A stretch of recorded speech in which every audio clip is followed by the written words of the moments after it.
Depuis sa création en 1903, le Tour de France est devenu beaucoup plus qu'une course cycliste. Aujourd'hui, il s'agit tout à la fois d'une institution, d'un monument épique et d'une source d'inspiration pour de nombreux fans dans le monde entier. Troisième événement sportif le plus suivi après les Jeux Olympiques d'été et la Coupe du Monde de football, le Tour jouit d'une popularité indéniable. Chaque année, les fans patientent de longues heures sur le bord de la route pour avoir une chance de voir passer le peloton. Derrière leur petit écran, ils sont également des centaines de millions répartis dans 190 pays à se passionner des exploits réalisés sur les routes de France. Pendant 3 semaines, c'est comme si le monde du sport s'arrêtait pour suivre la grande boucle. Attaque, contre, échappée, raid solitaire, sprint massif, chaque étape obéit à sa dramaturgie et raconte sa propre histoire.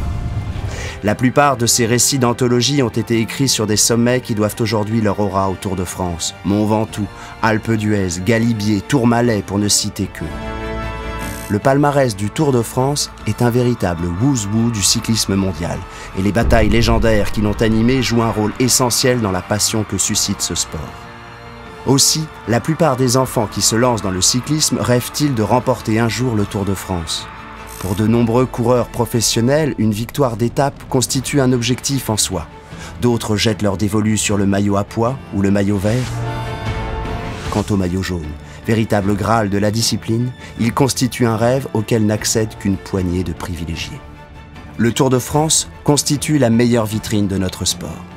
Il souligne les performances athlétiques des coureurs et offre à des générations entières de fans la possibilité de vivre l'espace de 3 semaines l'un des plus grands événements sportifs de la planète. Merci le Tour de France.